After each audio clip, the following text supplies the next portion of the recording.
certain rules, but of course, as soon as you don't have certain rules the same, that's when your frictionless trade starts to take on a little bit of friction. And I think that's what the Brexiteers fear, is that we're actually giving up this idea of taking back control of sovereignty in order to stay very, very close to the EU and the single market in goods. But let's look at another area covered in these plans, services, because they are being viewed differently, aren't they? They are. I mean, the interesting thing about services is that it's pretty much 80% of the UK economy, and yet the government's proposal say we want a much looser relationship on services. And when we're talking about services, it's not just financial services, banks and insurance, it's also anyone who wants to sell a service across a border. Hairdressers, architects, truck drivers. You know, the goods in the lorry may be goods, but the guy driving the lorry, he's providing a service. And at the moment, you can cross borders in the EU with your service without any problem at all. That's going to come to an end. The UK had initially said, let's have a system of mutual recognition. I recognise your rules and regulations, you recognise mine. But the EU had said, you can only do that if you sign up for the jurisdiction of the European Court of Justice. So what the White Paper is saying on services is, we need a new, bold, imaginative solution, more than you have with other third countries, because our economies are so intertwined, particularly, of course, the City of London. And I think there is some good arguments to be had for the UK side there, that the city is really important for the whole EU economy, not just for the UK. But that's going to be part of the negotiation to come. And I think, you know, the EU is going to play hardball on this, because it's always said you can't split up these four freedoms. If you want freedom of movement of goods, why can't we have freedom of movement of services as well? And of course, I think it's what we're going to come to, freedom of movement of people. Well, absolutely. Immigration, which of course was a key issue during the referendum. What do the plans say about that?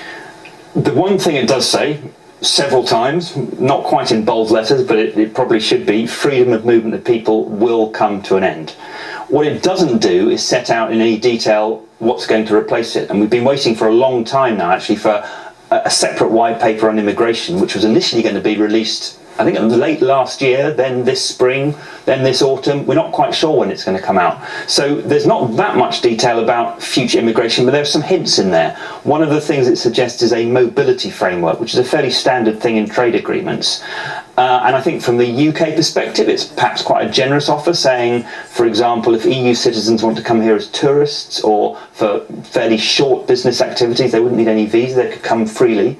The EU may say, well, actually, that's not that generous, because if you want a proper trading relationship, you need full freedom of movement. And that's where the UK says, no, that's a red line for us. And I think that's going to be a big part of the debate to come. How hard will the EU push on freedom of movement of people, and how much will the UK have to concede on things like services instead? Really interesting. Chris, thank you. Charlie Rowley, the man who was poisoned by the nerve agent Novichok, has been able to receive a visit from his family. He's still in a critical condition in hospital in Salisbury. His partner, Dawn Sturgis, who was also poisoned, has died. His brother, Matthew Rowley, spoke to the BBC's Alexandra Mackenzie. I was quite taken back when I walked in. I didn't really recognise him. He gave me a big smile when I did walk in, but he wasn't what I remember him like. He was very thin. He could barely talk really, but he was communicating. We had a good conversation. Even though I was only allowed to talk to him for a certain amount of time, because the nurses didn't want to wear him out and make him tired, because he's very, very weak at the moment.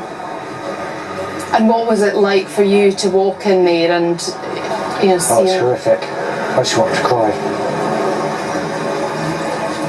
And what was it that struck you most about? Was it his appearance or all the tubes? The whole setup. Because he had so many machines left, so many machines right. I couldn't really get close to him.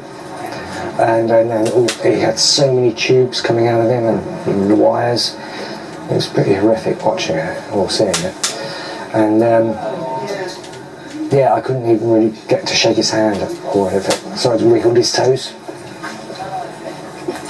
And you talked about having a protective suit on. Can you describe the precautions that were taken for you and for him before you went into the room?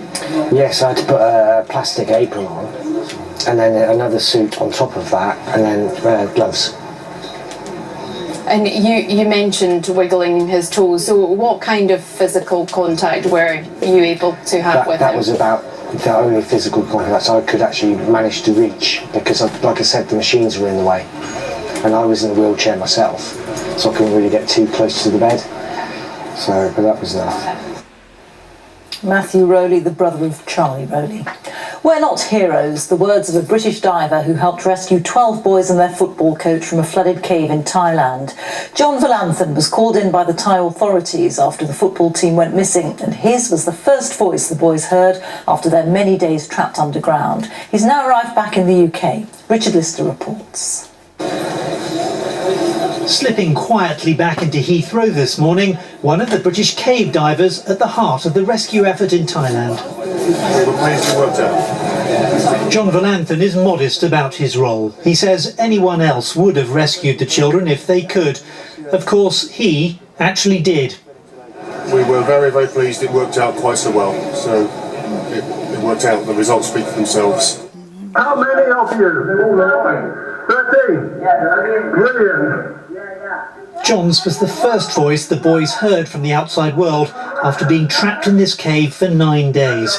It was a big moment for him too. We were very relieved that they were all alive, but I think at that point we realised the enormity of the situation, and that's perhaps why it took a while to get them all out.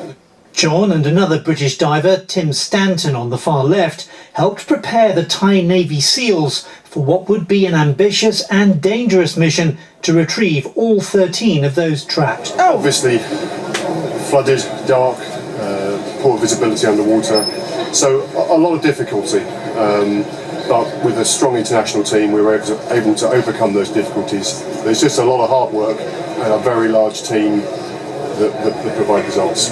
Right guys, I've made a comment there and you've had your word. Well done, And with that, John went back to the day job.